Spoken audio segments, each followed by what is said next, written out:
Cependant, les tortues semblent facilement distancer leur avant-garde.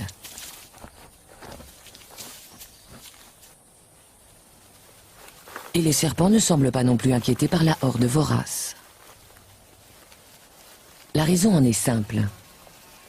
Si les fourmis démembrent, elles peinent déjà à traverser le cuir épais de proies telles que les scorpions. Elles laissent alors les enzymes, distillées par leur aiguillon, faire le travail. Au bout d'une heure, la proie tombe en morceaux. Elles peuvent ainsi rapporter au nid le repas gargantuesque.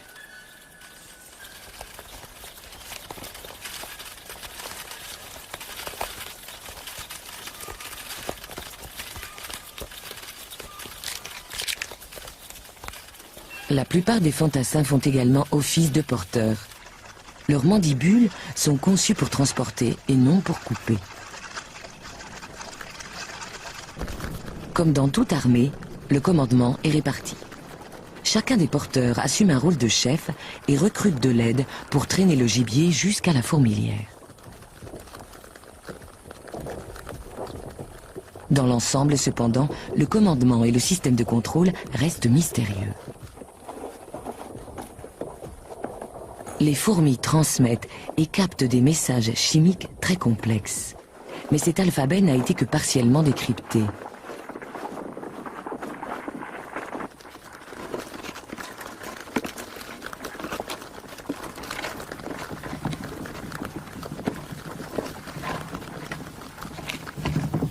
Le pont est toujours en place. Il évite un long détour aux porteurs.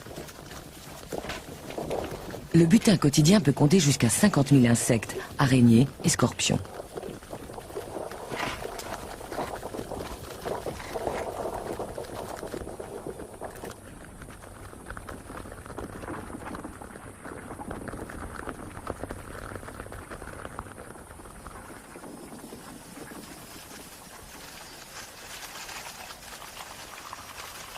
À l'intérieur, les nouvelles réserves de nourriture sont réparties équitablement au sein de la communauté.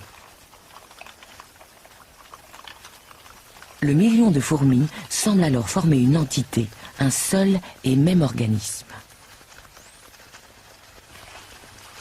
Les ménagères et les nourrices arpentent la fourmilière pour satisfaire les besoins de chacun. Tous les membres de la colonie n'ont qu'à demander de la nourriture pour en obtenir.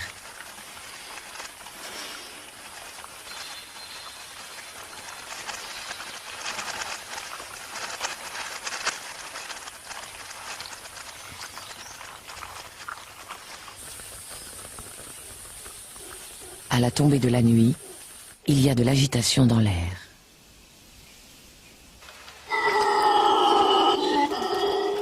Ce n'est pas un soir comme les autres. Habituellement, au crépuscule, les fourmis s'accordent un moment de repos et font un peu de rangement après une longue journée de pillage.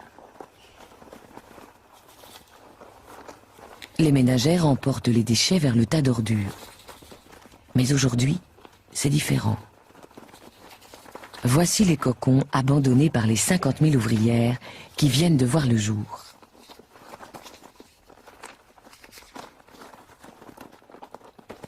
Ce soir, les fourmis vont nous offrir un spectacle unique.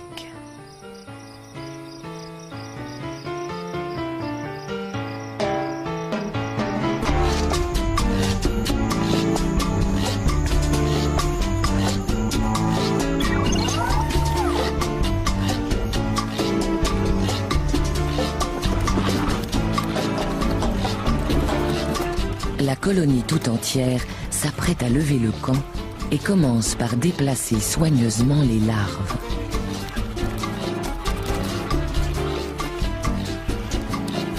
Dehors, les grands soldats coordonnent la manœuvre. Ils n'ont que quelques heures pour évacuer l'ensemble de leurs troupes. Comment la décision a-t-elle été prise? La reine gouverne-t-elle en monarque absolu ou les ouvrières ont-elles exprimé un vote chimique? Quoi qu'il en soit, personne ne proteste. C'est l'une des merveilles du monde naturel. La migration massive d'1 million de fourmis en une seule soirée.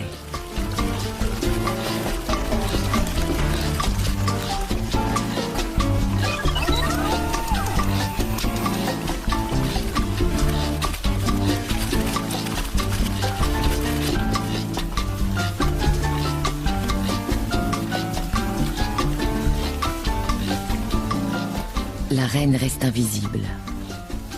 Elle échappe aux lumières inquisitrices de Landcam en se dissimulant derrière sa garde personnelle.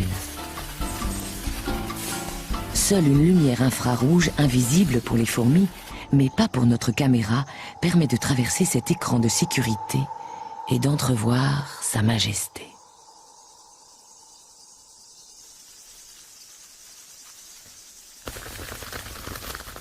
Un bref aperçu de la reine avant qu'elle ne se lance dans une course de 200 mètres jusqu'à la sécurité de sa nouvelle demeure.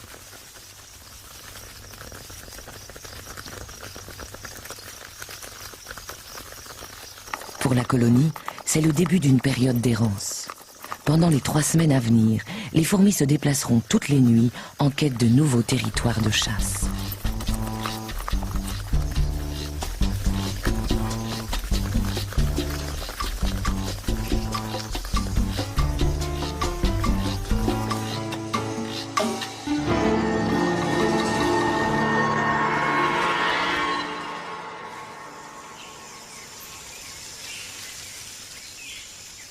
À l'aube, la troupe est déjà en route.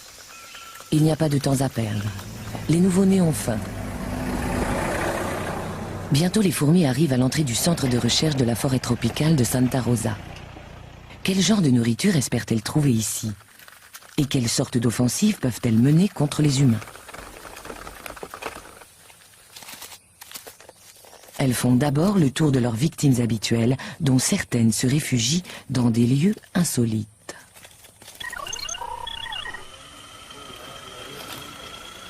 Je peux pas faire la mise au point. En principe, les sols cirés constituent une première ligne de défense contre les intrusions animales. Mais la troupe ne tarde pas à contourner cet inconvénient. Mettant à profit les imperfections du plancher, les ouvrières bâtissent une échelle horizontale pour permettre aux autres fourmis de passer. Le signal de l'assaut est donné. Comment vont-elles être reçues? Pas tout à fait comme on aurait pu le croire. J'adore ces fourmis. Elles nettoient entièrement mon bureau. Je compte toujours sur elles pour débarrasser cette pièce de tous les insectes affreux qui s'y trouvent. Pour la plus grande joie de ses résidents, le laboratoire bénéficie ainsi d'un service de nettoyage gratuit. Pas le moindre cafard, scarabée ou scorpion ne survit au passage de la tornade animale.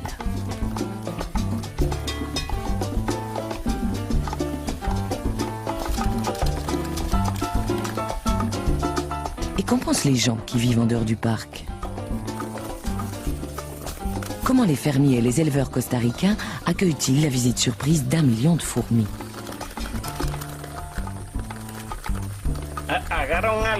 Elles attrapent les scorpions, les cafards.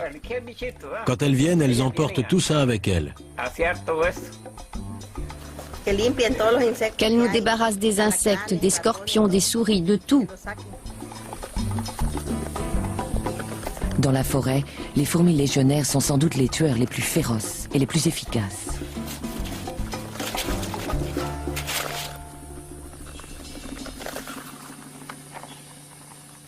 Mais au Costa Rica, les fourmis ne sont pas les ennemis des êtres humains, même si une vision comme celle-ci sème la panique dans les esprits. Qui prendrait le temps de réfléchir face à un demi-million de fourmis en marche?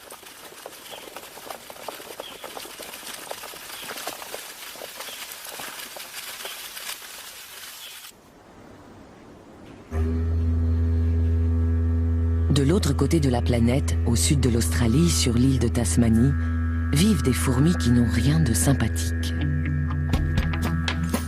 Au cœur des montagnes, les forêts abritent une espèce dont on raconte qu'elle peut tuer un homme en 4 minutes.